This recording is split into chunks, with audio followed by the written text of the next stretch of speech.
Assalamualaikum warahmatullahi wabarakatuh. Perkenalkan, nama saya Salsabila Ain Najwa. Saya mahasiswi dari Horizon University Indonesia, Fakultas Ilmu Kesehatan, dengan NIM 433814201220053 dengan mata kuliah Sistem Informasi Keperawatan. Nah, di sini saya bertujuan untuk memberikan edukasi tentang penyakit tuberkulosis, di mana penyakit ini pencapaiannya sudah sangat tinggi, sehingga mencapai 118.493 kasus di Indonesia. Nah, di sini juga saya akan menjelaskan tentang yang pertama, pengertian tuberkulosis, yang kedua, tanda dan gejala tuberkulosis, yang ketiga, penyebab tuberkulosis, yang keempat, faktor risiko tuberkulosis, dan yang kelima terakhir cara pengobatan tuberkulosis. Nah, untuk sebelum saya lanjut ke materi, saya akan memberikan soal atau pretest terlebih dahulu untuk mengetahui seberapa jauh kalian mengenali tuberkulosis.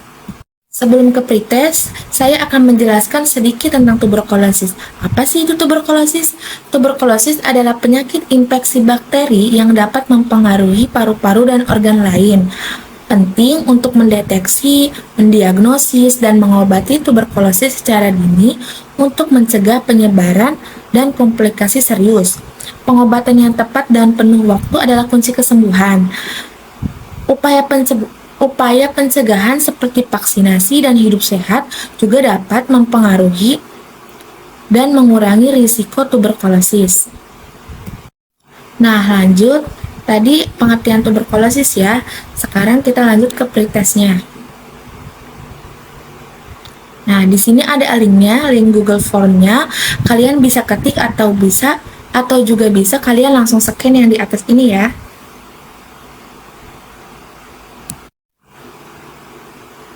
Baik, kalau sudah mengisi, kita lanjut ke materi saja ya.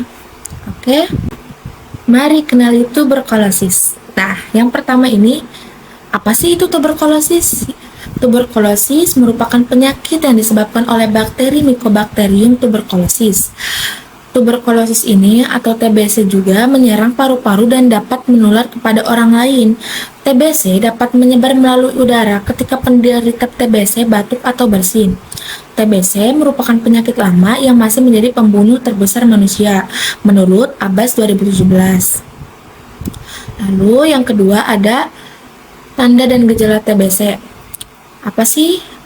Apa aja sih?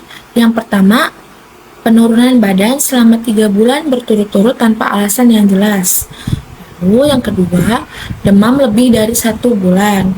Yang ketiga, batuk lebih dari 2 minggu, yaitu batuk yang tidak terus-menerus atau tidak pernah reda atau bertambah parah sering berjalannya waktu, menurut Stani 2011. Lalu yang keempat ada nyeri dada. Yang kelima, sesak napas. Yang keenam, tidak ada nafsu makan, jadi nafsu makannya itu berkurang. Lalu yang ke-7, mudah lesu atau tidak enak badan. Yang ke-8, berkeringat di malam hari, meski tanpa adanya aktivitas. Lanjut. Nah, sini ada penyebabnya. Penyebabnya kenapa sih? Nah, menurut Sigalingi et al. 2019, tuberkulosis disebabkan oleh bakteri Mycobacterium tuberculosis yang termasuk dalam famili Mycobacteriaceae yang berbahaya bagi manusia. Dinding sel lipoid bakteri ini tahan asam, memerlukan mitosis 12-24 jam, sensitif terhadap sinar matahari dan sinar ultraviolet, sehingga cepat mati di bawah sinar matahari, sensitif terhadap panas lembab sehingga mati dalam 2 menit, mengalami kematian dalam air pada suhu 1000 Celcius dan mati jika terkena alkohol 70% atau lisol 50%. Itu penyebab tuberkulosis. Lanjut, ada faktor risiko tuberkulosis. Yang pertama, umur. Yang kedua, jenis kelamin. Yang ketiga, kebiasaan merokok. Yang keempat, pekerjaan. Yang kelima, status ekonomi. Dan yang terakhir, faktor lingkungan.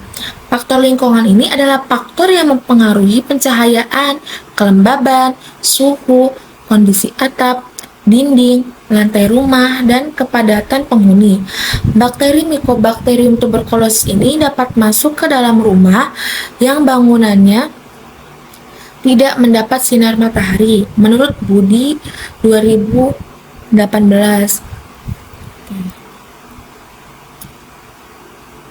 Lanjut, bagaimana cara pengobatan tuberkulosis ini? Nah, di sini ada. Pengobatan tuberkulosis ini dibagi menjadi dua tahap, yaitu tahap fase intensif atau 2-3 bulan dan fase lanjutan yang berlangsung 4 atau 7 bulan.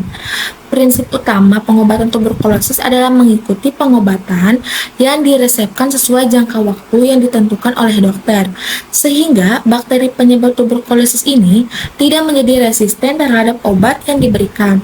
Kombinasi obat yang digunakan merupakan gabungan obat dasar dan obat tambahan. Jenis obat utamanya lain adalah INH, rifampicin, virazinamib, streptomycin, etambutol, dan obat tambahan lainnya adalah kanamycin, amikacin, quinolone, menurut Darliana 2011. Kualitas hidup pasien tuberkulosis yang dirawat dipengaruhi oleh kondisi fisik yang dirasakan, seperti stres emosional, dukungan sosial dari keluarga, dan orang sekitar, serta lingkungan yang mendukung pasien dalam hidupnya, menurut Tristiana 2011. Lanjut. Sebelum saya akhiri video ini, saya akan berikan soal, yaitu berupa post test. Ini linknya ya, bisa diketik atau juga bisa di-scan di atas ini. Nah, apakah kalian sudah paham mengenai tuberkulosis ini? Baik, kalau sudah mengisi, sebelum saya tutup video ini, saya akan memberi kesimpulan. Kesimpulannya, tuberkulosis adalah menular yang disebabkan oleh bakteri Mycobacterium tuberculosis. Penyakit ini dapat menyerang paru-paru dan organ tubuh lainnya. Nah, mengenai tuberkulosis ini yang paling utama itu pencegahan, deteksi dini, dan pengobatan yang tepat sangat penting untuk mengendalikan penyebaran penyakit ini. Kayak semisal vaksinasi, terus pola hidup yang sehat, dan kebijakan kesehatan masyarakat berperan dalam upaya mengurangi beban tuberkulosis di seluruh dunia. Terima kasih telah menyempatkan waktu untuk menonton video ini. Sekarang mari kita bersama-sama menjadi agen perubahan dengan meningkatkan kesadaran, mendukung upaya vaksinasi, dan mengedukasi orang-orang di sekitar kita. Kita dapat berperan aktif dalam mengendalikan penyebaran tuberkulosis. Terima kasih, mohon maaf jika ada hal-hal yang kurang jelas atau jika ada ketidaknyaman selama sesi ini. Saya akhiri, wassalamualaikum warahmatullahi wabarakatuh. Jangan lupa like and comment, share and subscribe guys.